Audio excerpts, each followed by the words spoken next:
take his rightful place here at the head of the class and before us, preaching God's word. So keep him and his family in your prayers. Just keep all of our members in prayers who are in beds of affliction, those that are recovering from sicknesses and ailments that have been away from us. We want to keep them in prayer. We also want to rejoice with those that have returned to us from illness. We want to continue to pray for all of our saints wherever they might be. But we're grateful for your presence tonight. We're grateful for those that might be tuning in at home. We want to continue our study tonight as we go through the Old Testament, and we're looking at the lineage of Jesus. We're looking at his ancestry. We're looking at those that were in his family tree, and we're tracing back and we're tracing forward, rather, a kind of a path of righteousness, if you will. We want to try to follow what was the ups and downs that went into these families, and why Jesus has chosen to come through this line. So we have been looking at Solomon. We have been following his life, and we get to a point now that it gets a little bit tricky, because I want to look at a couple of things, but I'm going to do it a little bit different tonight. I want to start off right where we left off last week in chapter 9 and right at verse 10. We want to start there, and we're going to go through the end of the chapter, and then I'm going to skip down to about verse 11, and we're going to finish out chapter 10. Then I'm going to go back to verse 1, and you'll see why when we get there. But those of you that are following along, we're going to go through 9. I'm going to skip about halfway through 10, finish out 10, then I'm going to go back to the beginning, and you'll understand when I get there. All right? Just so y'all don't get lost in the shuffle. Now, just before we start, let's just by way of review. What have we done? What has Solomon done? He has accomplished what David was not allowed to accomplish. He has built the permanent resting place for the Lord's presence, for the Ark of the Covenant. He has gone from tabernacle to temple. He has completed the promise that God made when he brought the Israelites out of Egypt. He's brought them into their land, delivered them from the enemies of that land, allowed them to settle, and now they have a permanent home. They have a city that is renowned throughout the world. They have a temple and worship place that is famous throughout the world, and a wall surrounding it, encompassing it, keeping it safe from its enemies. Its splendor is become known throughout the world. Throughout the world. And it has been dedicated, and it has been sanctified, and God has put his blessing on it. But as we remember from last week, after all the celebration had passed, there was a little quiet conversation that God had with Solomon. And he says, oh, what a marvelous time it was out there. What a wonderful celebration, a whole month of celebration, a whole month of dedication. Wasn't it wonderful, Solomon? He says, we can keep the party going if you simply will remember what I told your father David, that if you walk before me in uprightness, if you keep my commandments and don't depart from me, and teach your children to follow me as well. He says this thing can go on and on and on for as long as you would like.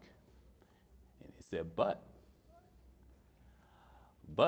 if you depart from me, if you go after other gods, if your children depart from me, he said, I will make all this wonderful, glorious, splendiferous magnificence, I will make it disappear just like that. And I will make Israel a punchline to all the nations that are around it. So I will make it dry up so fast so people will say, what in the world happened to Israel? And the only answer will be, man, they departed from the Lord, and this is what he did to them. So if you can't be a lesson to the world in righteousness, then you'll be a lesson to the world in unrighteousness, one way or the other. And as quickly as it came, the Lord departed. And this is where we leave Solomon now. But what I want you to see in these verses, and we're going to kind of go through these fairly quickly, because I know Those of you that have read ahead, you know what's coming in chapter 10. And I know you want to get there, so we're going to get there. But I just got to do a little bit of house cleaning because I want you to understand how Solomon is amassing the wealth that he is becoming known for. I want you to understand that Solomon is reigning over a land and a time and a people where he is going to need God to have his back. It's very difficult, and I've said it probably more often than I ought to say it, but in my little experience, with the small amount of experience that I've had with people that have a lot of money, that have made a lot of money, like not just comfortable money. I'm talking about like made all the money. It's very hard. It's very hard for somebody to amass wealth and riches in a certain amount and do everything above board. It's very hard to make crazy money and everything that you have done has been honest. It's very difficult. Now, it could just me being jaded because I don't have no money, but it just seems to me that if you scratch for somebody that's really got crazy money, that they are doing business just a little bit shady. And I want you to see a little bit of how Solomon is conducting his business, because he is amassing great wealth. But he, in some areas, he's creating some problems for himself that really God is going to have to maintain. If this is going to continue, this has to be kept at bay. All of us have, if we search and if we're honest, in our daily doings, we got some things that maybe nobody saw that part. I know I was doing this, but then this part I kind of fudged. This part I was doing okay, and then this part I kind of made that part up. Well, this part was really doing good, and then this part I got somebody else to help me do that part. Everybody's had a little bit of help. Everybody's got some stuff behind the curtain that maybe we hope nobody don't catch on. I'll get back to it, I'll fix it, but maybe just later. You know how it is. You know how it is. You invite somebody over to your house, everybody's having a wonderful time, but everybody's gonna stay down here on this floor. Don't go upstairs. And we haven't been upstairs. I don't go out there. Everything's good, but don't open that closet. Don't open that closet. It's all clean here. Closet later. We just want to keep that door closed. So nonetheless, I want you to see a little bit of what Solomon is doing, and I'll try to follow along. I'll try to make it quick because I know what y'all are waiting for. So we're gonna get there. We're gonna get there. Let's go ahead, Brother Good. And it came to pass at the end of 20 years when Solomon had built 2 houses, the house of the Lord and the king's house. And Hiram, the king of Tyre, had furnished Solomon with cedar trees and fir trees and with gold according to all his desire. That then the king Solomon gave Hiram 20 cities in the land of Galilee. Now, watch here. How was Solomon able to build these wonderful public works? How's he able to build the temple? How's he able to build the walls of the city, build the new palace? Yes, David set aside a lot of materials to do that for the temple, but all the other things, he has to raise capital for those things. So he has made partnerships, and he is in a way done the same thing that we would do. Some of it he's borrowed. Some of it he's leveraged. Let me have this for this, and then we'll make a deal later for some other stuff. All right? Now, they have plenty. Solomon's got plenty. So his credit is good.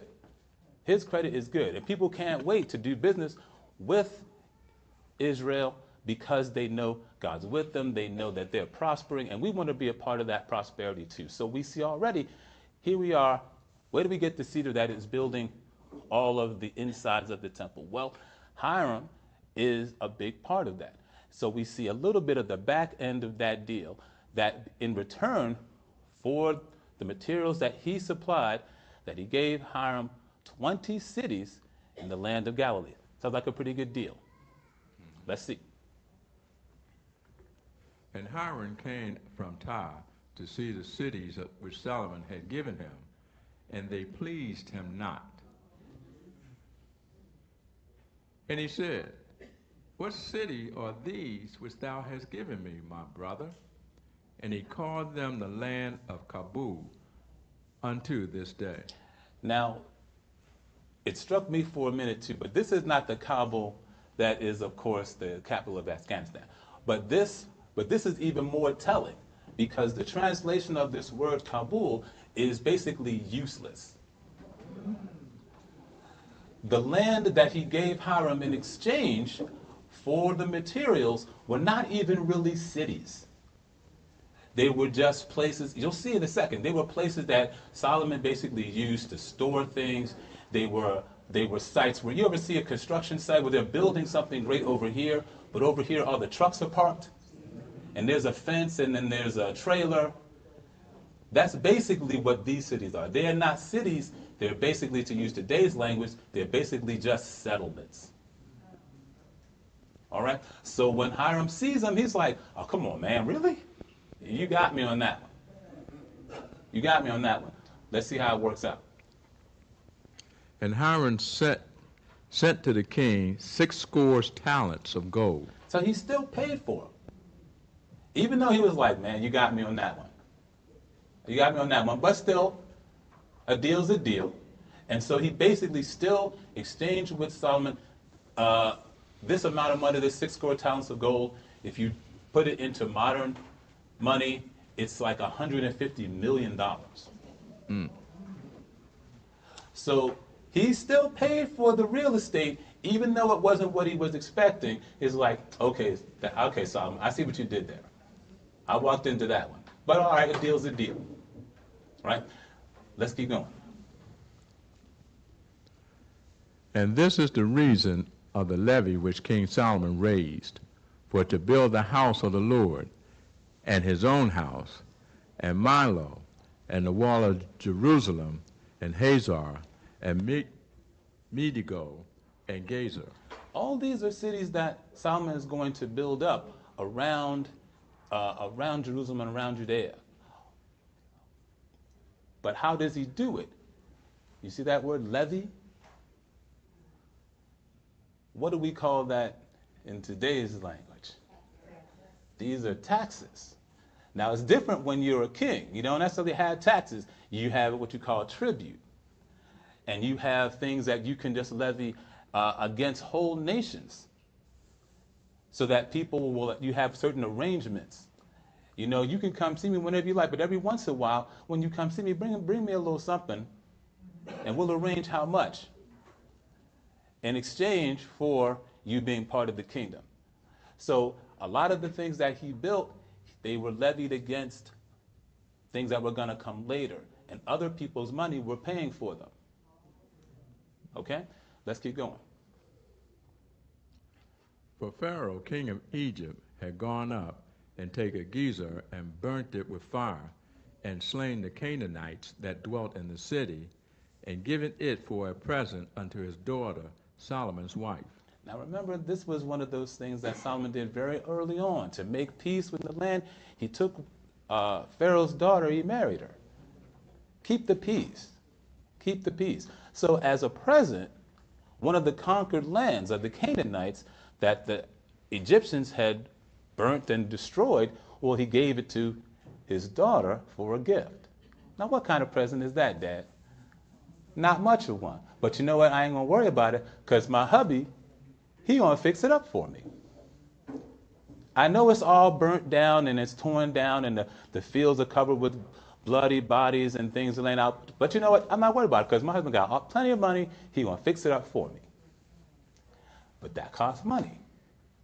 Where are you going to get it? From y'all. Right? Let's keep going. And Solomon built Gezer and Beth-horon, the nether, and Bala and Tamor in the wilderness in the land, and all the cities of store that Solomon had, and the cities for his chariots, and cities for his horsemen, and that which Solomon desired to build in Jerusalem and in Lebanon and in all the land of his dominion. So he's building up, not, he's already built the inner city. He's already built the palace city. He's already built the temple. He's already surrounded that. But what about all the outlying areas? He's building all that up too, right? There's changes, like I said, he's using some of them for garrisons. He's using some of them to store his chariots. He's using things to store his imports. People are coming to Israel all the time and bringing stuff. Where are you going to store it all? Well, we got to now build a city just to hold it. But that costs money. Where are you going to get it? Okay, let's keep going. And all the people that were left of the Amorites and the Hittites and the Perizzites and the Hivites and the Jebusites, which were not of the children of Israel. Remember these people? Let's keep going. Their children that were left after them in the land, whom the children of Israel also were not able to utterly to destroy, upon those did Solomon levy a tribute of bondservice unto this day. Now,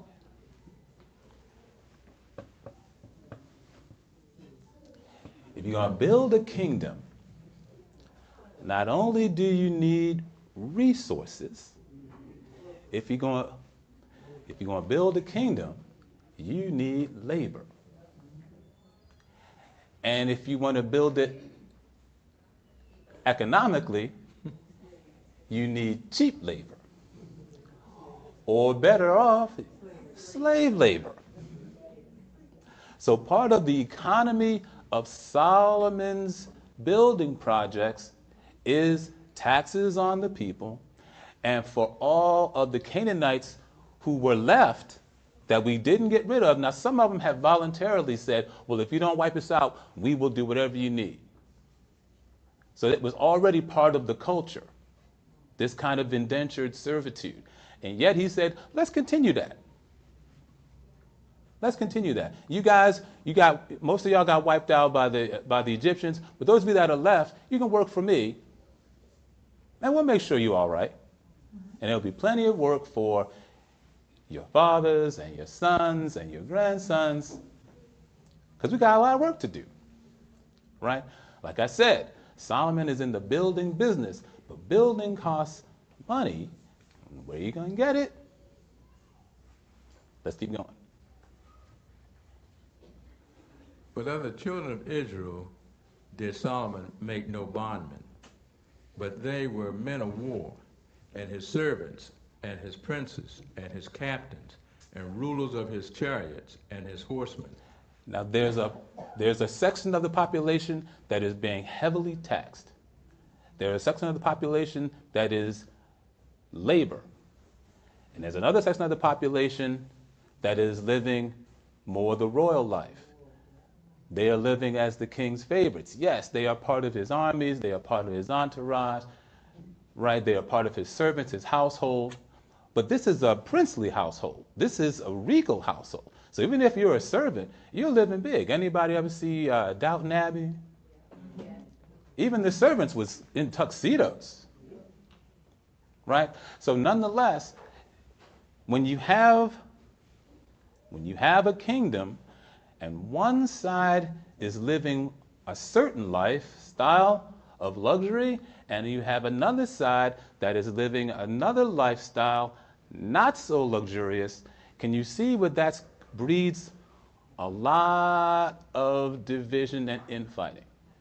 Do you see what kinds of things can be exploited later on? These are the kind of things that Solomon is continuing to build his kingdom on. And who is keeping all these things at bay? God's promise is keeping it at bay. You continue to do right by me, you don't have to worry about your enemies. Well, what enemies? The enemies you just might be making. Business is business, you say. All's fair in love and war, you say. Let's keep going. These were the chief of the officers that were over Solomon's work, 550, which bare rule over the people that wrought in the work. But Pharaoh's daughter came up out of the city of David unto her house which Solomon had built for her. Then did he build Milo. So Milo. he's got to make sure that everybody's happy.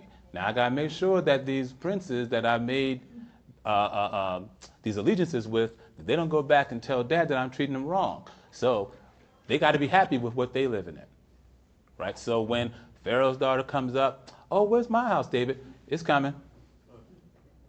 It's coming. It's all ready. Come on in. All right, let's keep going. And 3 times in a year did Solomon offer burnt offerings and peace offerings upon the altar which he built unto the Lord, and he burnt incense upon the altar that was before the Lord. So he finished the house. Keep going. All right. This is what Solomon is doing. Now I want to continue this same thought. I'm gonna be right back to verse 1, but I want to skip down to verse 11 in chapter 10. All right, brother. Good. Go ahead. And the navy also of Hiram that bought gold from Ophir, bought it from Ophir great plenty of mug trees and precious stones. Now he's going to go on and on about these trees, so just bear with him a little bit. But also, what I want you to see is that Solomon is also building a navy. Not only is he building a land army, he's also building a navy. And who does he have as his chief workman? Hiram. He's the same guy that he got on a crooked land deal. I won't say crooked, but I'll say stilted. Okay, keep on going, brother. Good. And the king made of almug tree pillars for the house of the Lord, and for the king's house harps also, and psalteries for singers. There came so much almug trees, nor were seen unto this day. And King Solomon gave unto the queen of Sheba all her desire, whatsoever she asked, beside that which King Solomon gave her of his royal bounty. So she turned and went to her own country, she and her servants. Now we're going to get right back to Sheba